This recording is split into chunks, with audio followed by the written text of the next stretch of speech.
Good afternoon, everyone. How are you doing today? Michael Zuber, author of One Rental at a Time. And I thought I would share with you an interesting program. It is just a proposal at this point, but I thought we should look at it together. I thought we should ask ourselves, what would this free money do? Who would it help? Would it help? Would it have any unintended consequences? And just the overall structure of the program. So in essence, we are talking about a program that will give out $25,000 in free money to a select set of individuals who qualify, and we will look at that together. Why are we doing this, or why is the government, if you will, creating a home buying credit? Or really, it's not even a credit. It's to be used at purchase, not get back when you file your taxes. In essence, this is just the realization that home ownership is a path to wealth generation. There is an appreciation that the wealth gap that we have experienced here in the last 14 months has been exacerbated, and we now call it the K-shaped recovery. If you've been watching me on this channel, we've been talking about this for a year, and the consequences have been unfair. If you had assets, either real estate or stocks, you did quite well. And if you didn't, you really didn't do all that great. So there is talk about how can we bring more people into the home ownership or into the owning of assets. I believe the goal or the desire of the program is pure. So let's take a look at it together. This is actually Housing Wire has summarized it. So I will bring it up. We will read it together, and I will highlight at least a few things that I think are interesting. We'll also talk about what I think is missing. Again, this is a summary of a proposal. This is not law. This is not being debated, but I think it's fair to say something like this is coming.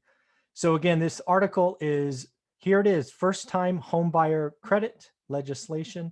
So it's called the First Time Homebuyer Tax Credit or Down Payment Towards Equity Act. Sounds so official. So we'll just go top to bottom, right? Again, reading it out loud. Customers have been closely following President Joe Biden's proposal for homebuyer tax credit. Here it is. The newest draft down payment, I'll highlight it for you, is up to now $25,000. Earlier programs I heard were 15, so throw on an extra 10 grand. But there is a little twist. It does say first time home buyer here, which is what we have heard previously. But now there's a wrinkle, a twist, an extra criteria. But only those who are first generation home buyers and economically disadvantaged. That's a twist we haven't heard. We will learn more about what economically disadvantaged means below. Again, this is not a tax credit, but it will be available. The money will be used at closing, right? So right there at purchase. So this was done on Wednesday, the official act, which you can Google. Go ahead and do that. The Down Payment Towards Equity Act 2021. It was the U.S. Housing Committee Finance with Representative Maxine Waters, who chairs it. Was talked about during the infrastructure package. You can see all of this here.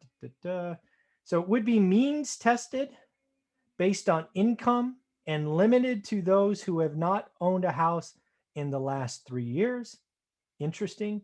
To qualify, neither of the homebuyer's parents, so your mom and your dad, have owned a home. So we're really going after the folks who have been renters for multi-generations. Again, I think that is a good thing. I think taking people whose parents and grandparents and currently are renters and moving them into home ownership, I think is a really good thing. Basically gives another qualification here.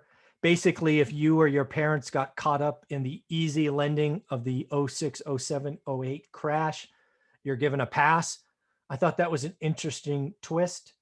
I know a lot of people who became homeowners for a little while that maybe shouldn't have been because the lending standards were too lax. So I thought it was really odd that the proposal actually not odd, correction, really ingenious that they took this little time period out, saying, hey, if you or your parents became homeowners in this little window, we'll give you a pass, because that was not normal lending standards. It does talk about the, I guess, the economically disadvantaged. You can't make more than 120% of the median income. So I'm guessing they're not looking for high income earners. It does make another qualification for high cost areas. I'm guessing that's, Cleveland versus San Francisco, right? You got to make a little bit more to live in San Francisco. It does talk about how you get 20 grand, right? You baseline is 20,000, but they're throwing an extra 5 grand if you are recognized as socially disadvantaged because they are in group that has been subject to racial or ethnic prejudice. So if you're in a group like that, not only do you qualify for the 20, but you could get the extra 5 grand as well. This is grant funding, not a tax credit, so it's free money used at closing towards down payment. Up to 4 units. Check it out. You guys want a house hack? Go house hack a 4-plex, right? Towards down payment on residential property 1 to 4 units. It includes condominiums, cooperative projects, and even manufactured housing units. So lots of you ask if those qualify. They do.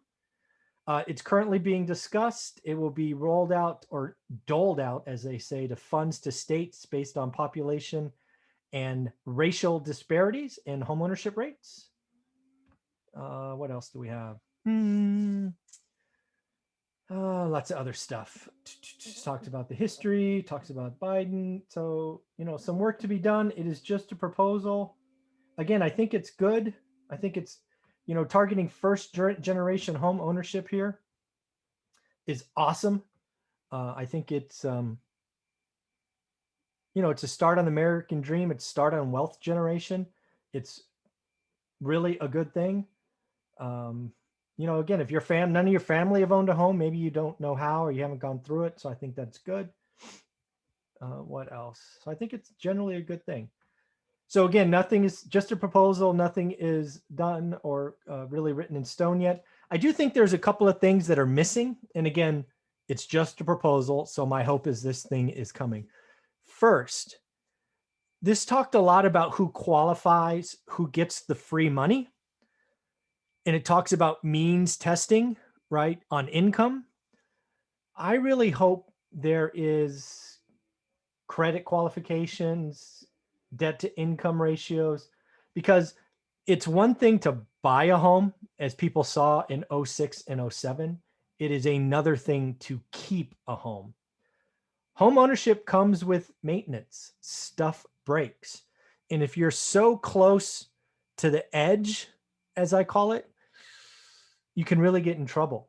And it would be a shame if people like last time came in and got home ownership and then lost it and had a sour taste in your mouth. I assume that will be in there. It wasn't in this article. I trust people remember last time and they will add it, but I did want to put that in there.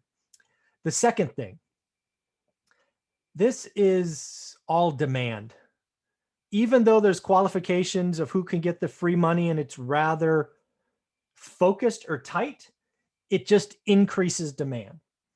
And right now, demand is not our issue. We should include supply side stuff. Just for example, maybe if there was a homeowner that wanted to sell a 1 to 4 unit to a buyer like this, maybe they waived their capital gains tax, or maybe their capital gains tax was cut in half. I don't know, but you have to give the supply side benefit or they don't list their property, right? It's one thing to have demand, but if there's no supply, prices just keep screaming higher and everybody loses. So I would tell the folks in the finance committee, and I think it was Maxine Waters, if I remember correctly, just read it a minute ago. You'd think I'd remember. I would tell them to add some supply side, right? You want to encourage sellers, which could be investors, to sell to these buyers. And maybe there's a tax credit or half credit or something that really makes it advantageous. Else, why would they sell? And we just have, more demand and higher prices.